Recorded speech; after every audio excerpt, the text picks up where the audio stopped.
En, en primer lugar, quiero agradecerle a Martín y a Enrique esta invitación, porque lo hago desde mi lugar, no de periodista, sino desde mi condición de sobrina de Julio Delía y de Yolanda Casco. Y creo que es una de las primeras veces o una de las pocas veces que públicamente me presento así. Así que para mí es muy importante hoy estar acá, y escuchaba a Jaime del valor que tenía el libro, y para mí tiene un valor afectivo muy grande, y estoy súper agradecida porque Martín y vos se hayan animado a contar esta historia y a compartirla.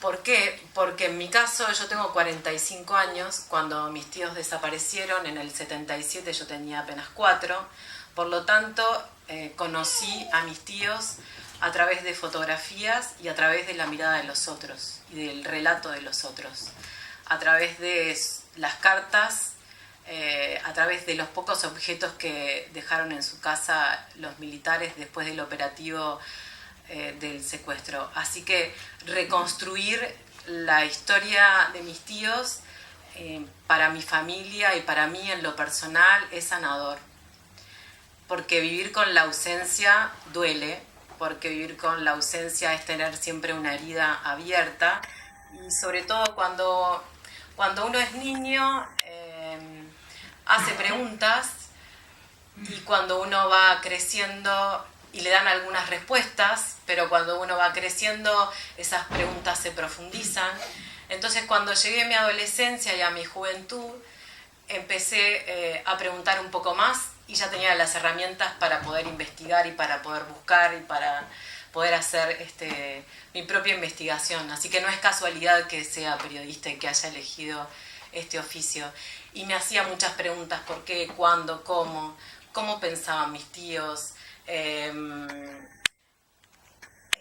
¿Cómo pensaban? ¿Qué amigos tenían? ¿Qué música les gustaba?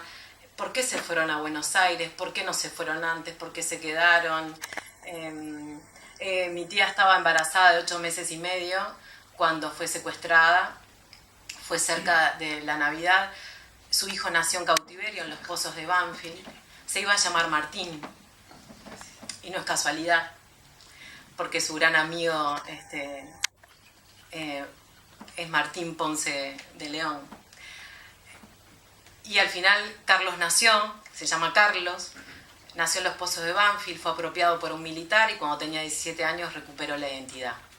Hoy Carlos es un hombre, tiene 40 años, formó una familia hermosa, tenemos un vínculo muy lindo, y junto a él, cuando apareció, bueno, fue un gran cimbronazo para toda la familia, y juntos fuimos reconstruyendo él la historia de sus padres, y en mi caso la historia de mis tíos, que había atravesado mi vida, mi niñez, mi adolescencia, mi juventud, y la verdad que nos hacía falta este libro, porque habíamos, sobre todo, bueno, Martín ha jugado un rol muy importante en el reencuentro con Carlos y en la vida de Carlos, porque lo ha acercado a sus padres y sobre todo a su papá.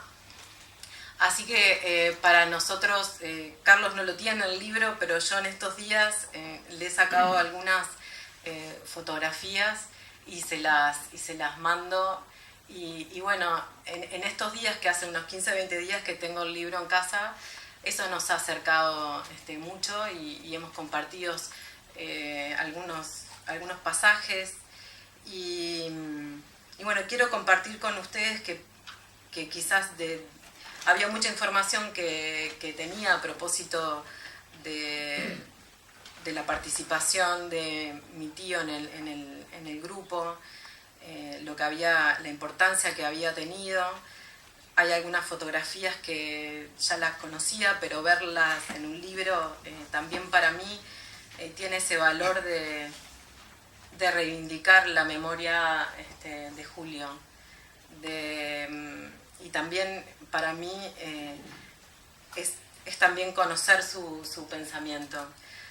Así que para Carlos también leer este pasaje que quiero compartir con ustedes también fue muy movilizador, que es uno de los últimos capítulos que ustedes dedican a los compañeros desaparecidos, y lo que hacen es buscar a otros compañeros para que relaten y para que cuenten alguna anécdota, alguna historia.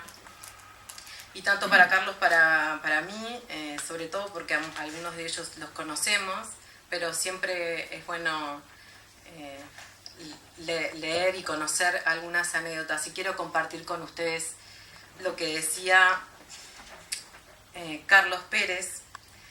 Carlos dice, a propósito de una visita de Julio: hacía mucho que no nos veíamos, a pesar de ser muy amigos y vivir en el mismo barrio a no más de 500 metros. Eran momentos duros desde el punto de vista represivo. Su inesperada y corta visita fue para comunicarnos que debía irse del país. Nos abrazamos y, con la ternura que lo caracterizaba, acarició la barriga de María de los Ángeles y comentó: a este niño no lo veré nacer. Era nuestro segundo hijo. Julio fue la primera visita que recibimos cuando nació el primero.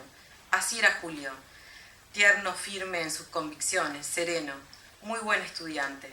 Siempre recuerdo cuando nos conocimos en la facultad, cuando estudiábamos juntos. Los recuerdos se hacen más intensos cuando nos vemos con su hijo Carlos y su familia. Siento que Yolanda y Julio están con nosotros. Comentamos qué grandes abuelos serían. Y acá es cuando leía esto, le decía a Carlos cuánta historia, cuánta vida robada que nos ha tocado. Y después Etel Suárez, amiga de mi tía Yolanda, nos cuenta en este relato: cuando Yolanda quedó embarazada, este nuevo bebé era el bebé del grupo, ya que mis hijos ya estaban grandes. Yolanda era muy fuerte y siempre apoyando a Julio. Entonces decidimos ponerle los sobrenombres de Yola, Yolo y el Yolito, el bebé en camino. Lástima que no les puedo compartir ahora un poema que nos dieron antes de despedirse, antes de nuestra partida a Canadá. El poema hablaba sobre la amistad y estaba firmado por Yola, Yolo y Yolito. Yolito recuperó su identidad, tiene 40 años, tiene una familia hermosa, y a mí, siempre lo comparto con él, me pasa algo que le pasa a Carlos también, a Carlos Pérez, que siente que cuando está con Carlos o cuando está con alguien cercano a Julio y Yolanda, ellos están con nosotros. Y para mí los abrazos con Carlos tienen eso. Y me pasó hoy acá que algunos de ustedes me vinieron a abrazar, o que no sabían que yo era la sobrina de Julio. Así que bueno, todo esto ha provocado esta publicación, que yo me había anotado por acá. A veces uno se anota cosas y después se pierde en el relato. Pero algo muy importante que puedo rescatar y que puedo compartir con ustedes también, que me hizo muy bien, fue conocer el compromiso de Julio con el momento histórico que estaba viviendo.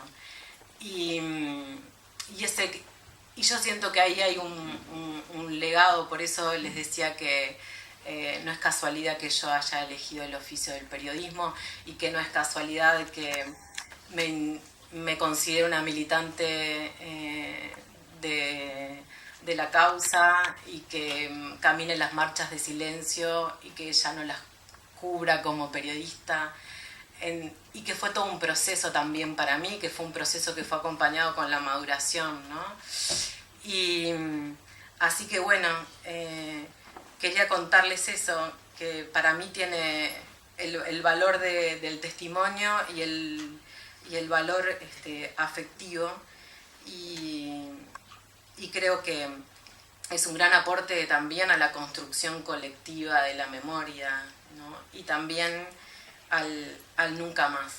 A veces hay que contar la historia para que no se olvide. Así que bueno, gracias. Gracias Enrique por esta invitación.